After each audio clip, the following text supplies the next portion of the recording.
Hey, Tony D, you just committed murder for the family. Tony D, fucking hell, man, what a guy. Tony D murders 2 times live on NXT.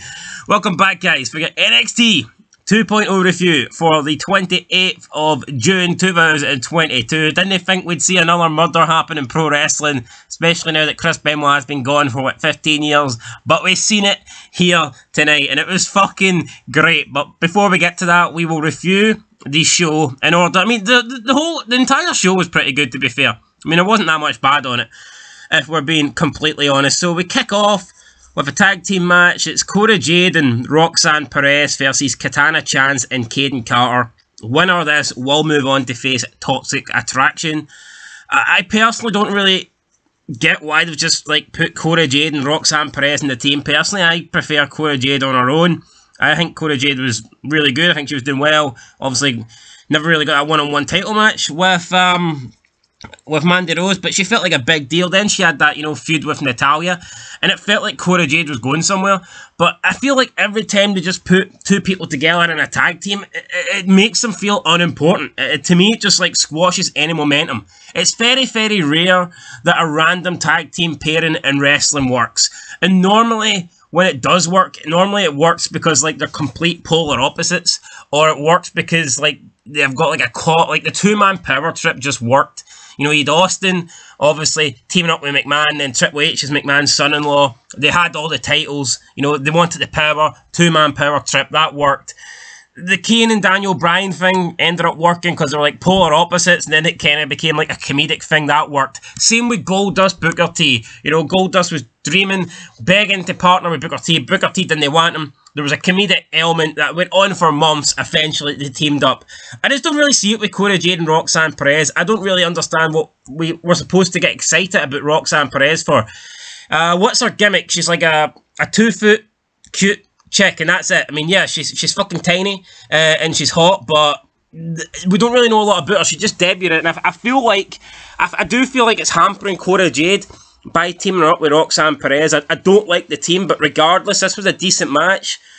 Cora Jade and Roxanne Perez won, and they will face Toxic Attraction for the tag team belts next week at the Great American Bash. So, I mean, that should be good. I don't think Toxic Attraction should lose the belts, and I do think maybe Cora Jade and Roxanne Perez could go their own way.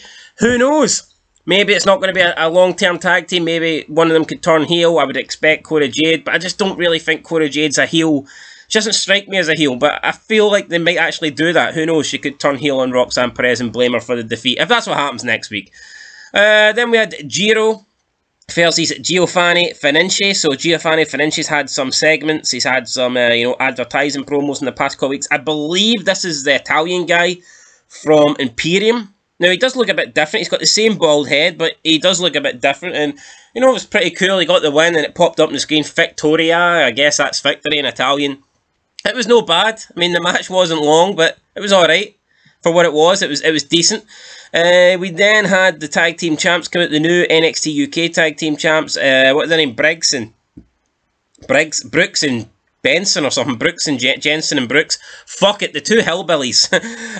Then we had Pretty Deadly come out and says that they've tarnished the lineage of the NXT UK champions. They make fun of their hillbilly accent, their fucking country farm boy voice. The new tag champs say that, yeah, these belts have been held by a load of great teams, but Pretty Deadly isn't one of them. Pretty Deadly basically asked for a title shot, and it ends in brawls. I mean, it was an okay segment for what it was. Wasn't the end of the world. Wasn't bad. We then had Indy Hartwell versus Kiana James. Not a fan of Kiana James, and I think Indy Hartwell is lost ever since they took Dexter off the show. During this match on commentary, Wade Barrett made reference to the fact that Kiana James thought that Indy Hartwell had brought down the women's division in NXT by making it about her love life and stuff like this.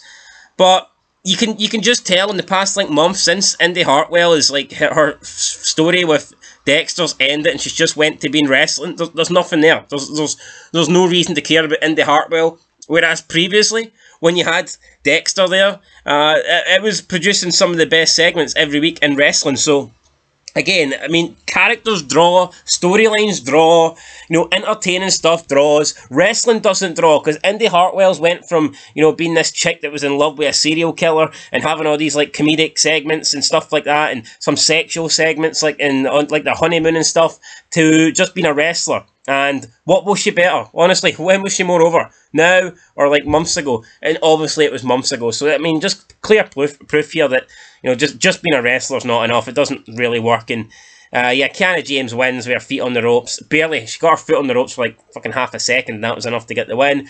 We then had Grayson Waller interrupt Carmelo Hayes backstage. Carmelo Hayes was cutting a good promo. Grayson Waller says, "Oh, big fan, can you help me sign this? My mother wants this signed. My fans want this signed. My wee nephew wants this signed." And Carmelo Hayes like, "Yeah, the champ's got about 2 seconds." He starts signing some stuff. Grayson Waller's like putting him over, saying, "Oh, you're the man, you're the champ, you're the guy, you're the best." And then he starts signing all this stuff, and Grayson Waller's like, "Hey, don't forget about this one." And he's signing like signatures and autographs and stuff like that. So he signs them all, and then later in the night, when Carmelo Hayes is leaving, it turns out that there was a contract underneath one of the autographs, and it was for Grayson Waller to get an NXT North American title shot next week against Carmelo Hayes at the Great American Bash, and he's absolutely fuming, and so is the big man whose name I cannot remember. Sorry, but no, entertaining. Really enjoyed this. Good segment. Carmelo Hayes, he's got like an it factor about him. I can definitely see this guy being a player on the main roster. If you look at people on the main roster, this guy's far more charismatic than most of them. And the same with Grayson Waller. I mean, these two, I think, I could imagine these two easily being in the mix for like the IC and US title in like a year. They're so much better than some of the people on the main roster. So yeah, I would be all for calling these two up, but not yet. I mean, let them stay in NXT. There is no rush. Then we had up next, best thing of the night, in my opinion, Tony D killing 2 Dimes. What a way to get rid of 2 Dimes. Obviously, we know that he like failed some sort of, I don't know what he done. He like failed a drug test or something. We know he's been released. Whatever it is, 2 Dimes is released. He's no longer in the company. And what better way to address that than to actually kill him off on TV? So we get Tony D, we get Stacks. And they're like, it looks like, I don't know, what bridge is like, fucking Manhattan Bridge, I don't know, but it looks like a famous bridge, and the next minute you just hear this big splash in the water, and they're looking on, and Tony D's like, "Yeah, man, I gave you the world, and you try to topple me." So obviously he's referring to 2 Dimes trying to betray him, trying to take like the head seat at the table, the head seat of the family. Then he takes the watch off and he's like, "You mother!" And he throws the watch, and so I guess he gives everybody that's in his crew like a watch, and then he threw that into the, you know, the river, and you seen the big splash, and then he's sitting there with Stacks, and he's like, "Come on, Stacks, let's go." His phone rings. He hands Stacks the leather jacket. I believe it's the leather jacket of 2 Dimes, who's now dead at the bottom of the ocean. He answers his phone, and it is it's Escobar, and he's like, "Is this the new NXT North American champion?" This pisses off Tony D, and he's like, "You know, this is not funny, wise guy." And he throws his phone into the river, and he walks pissed off with Stacks, and then they walk off the bridge, and you just see the clip ending with these two, you know, the leather jackets looking like fucking hard men walking down the bridge in the middle of the night. And no, man, this was really, really good. I enjoyed this. I think what you could have, maybe to make it better, you could have had it a couple more segments involving this this story. Maybe at the start of the night we could have seen someone, obviously 2 Dimes isn't there, but you could have had someone like in the back of a fan, you know, with a bag over their head, tied up with rope or something, and like maybe they're pleading for their lives. You could have had that at the start of the show, and then you see the fan drive off, and then you see it arrive at the bridge, just to give you a bit more context, just to add a bit more, flesh it out a bit. But what we got was good, but I do think it could have been better. And I think the main reason why we don't get that on NXT is because there's so much going on. I think the roster's too big. I think the show would be better if the roster was thinner. Because literally, they try and fit everybody that they've got into the 2-hour show, and it's really, really difficult. So it turns out even like the main eventers, even the best people on NXT, they tend to only be one and done. They tend to get one segment or one match, and that's it. And I think it would be a lot better if they just cut the roster down a bit and they gave us more of Tony D and they gave us more of the actual stars, more of the people we want to see. So that's how I would improve NXT. And like I said, I think it would have been better if we maybe had another segment involving this, you know, the murder of 2 Dimes. But it was good. I liked it. It was really good. We then had Diamond Mine versus Joe Gacy and the Diads, or whatever, the 2 guys in hoods. I just don't see where this is going. I like Joe Gacy when he was doing the whole woke gimmick. But now he's just a rip-off of Bray Wyatt, and it just doesn't really work for me. Joe Gacy's team win when Roderick Strong has a miscommunication with the Diamond Mine. We then get Lash Legend. She gives an injury update on Alba Fire. Says that she took her out last week and basically just puts herself over. Lash Legend, I mean, she's not that good in the ring, but in terms of cutting promos, she does have this. She just like oozes charisma. Like, she comes across as like your typical black bitchy woman, and I feel like she's a lot better on the mic, obviously, but she's a lot better on the mic than someone like a Bianca Belair. I don't know how Bianca Belair's champion. Bianca Belair is fucking horrendous. Lash Legend though, really good in the mic. I like when she does her show, whatever it's called, live with Lash Legend or whatever it is, but who knows? Lashing out with Lash Legend even. So, this is a good week. I mean, it was quick. It was about 40 seconds, but it was what it was. It was pretty good. Then we have Roderick Strong, not happy with the Creed Brothers. He's saying, well, if you guys listen to my words and we still can't get the job done, then next week I will show you. And he basically challenges them to a match. So next week we're going to get Roderick Strong and the newest recruit of Diamond Mine, that black guy, don't know his name, and they're going to be taking on the Creed Brothers. I don't like the Creed Brothers. I don't like Roderick Strong. I don't like Diamond Mine. I don't get what's with that chick, Ivy Niles. She doesn't even feel a part of the faction. She just stands there in the background. I just don't get it. I don't like them. We then had Sanga versus Saya Quinn. Saya Quinn came out, attacked Sanga from behind. Sanga pretty much no-sold it, got him in the ring and beat him with a chokeslam. 2 big guys that I don't really care for. Don't really do it for me.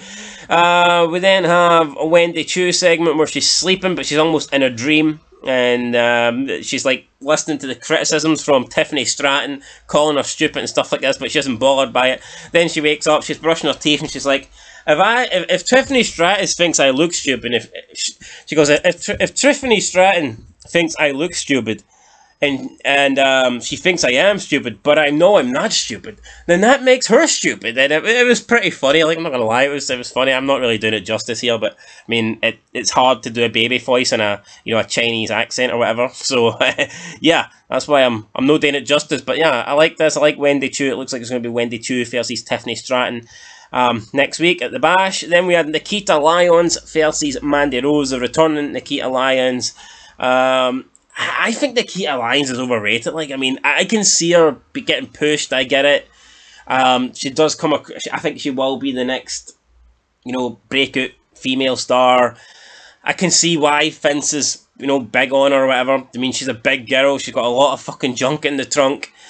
She's reasonably hot. I'm not going to say she's not, but I don't know. I'm just not completely over with her. I think she's good, but to me, she's not the best or anything like that.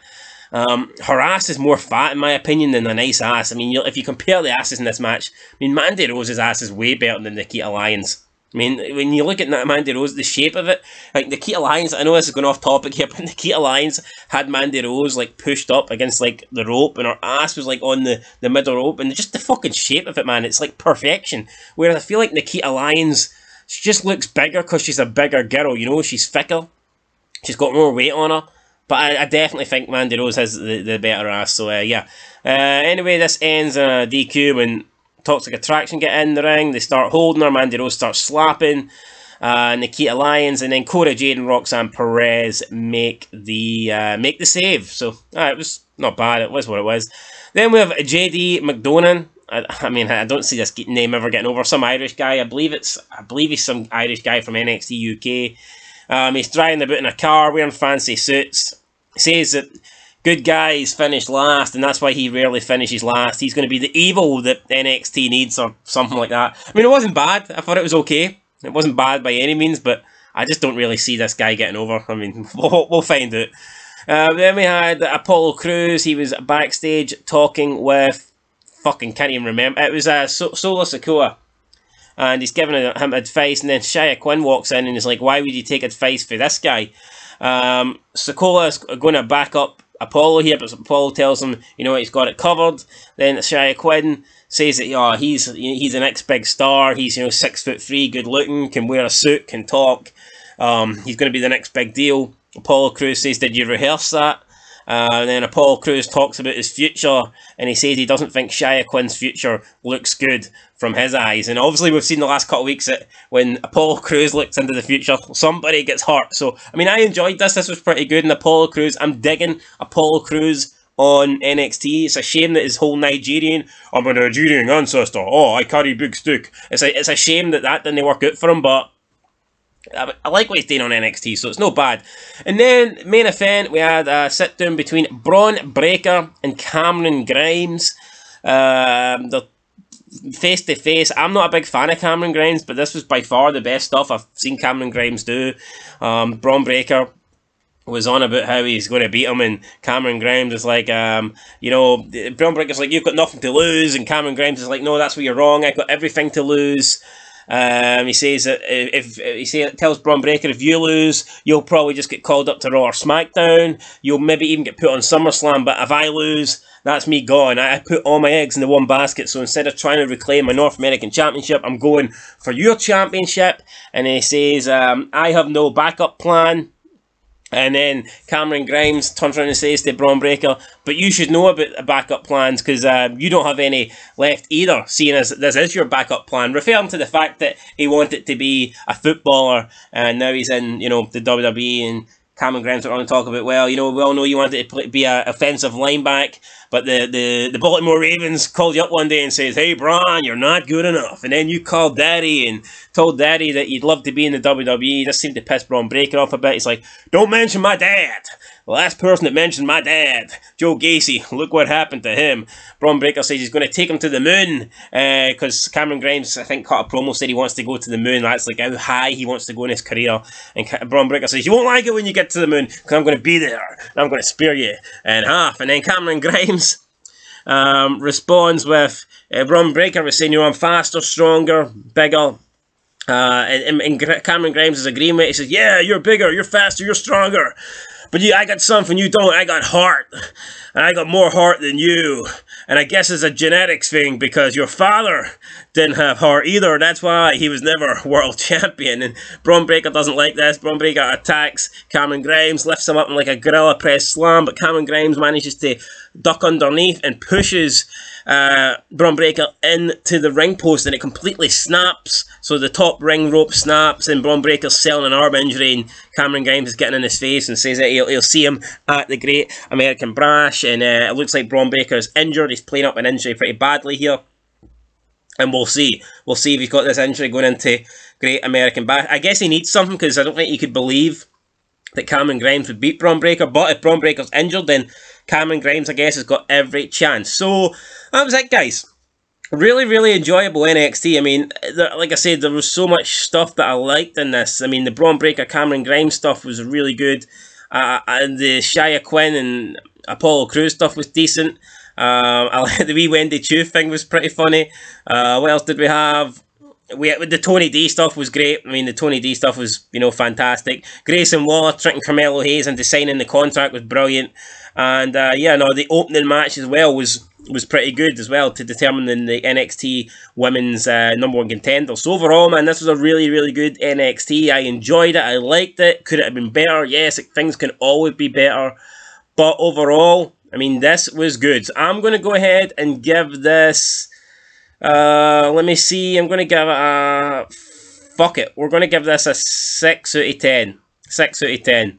And I feel like I'm being a little bit harsh. I was going to go 7, but I'll stick to the 6. Let me know what you guys think down below. Does it deserve more than a 6 out of 10? Maybe it does, but I'm going to stick to 6. Fuck it. If I go 7, Tony Dimes might throw me off the bridge, and I don't want that. Till next time, Tony D kills 2 dimes. Peace.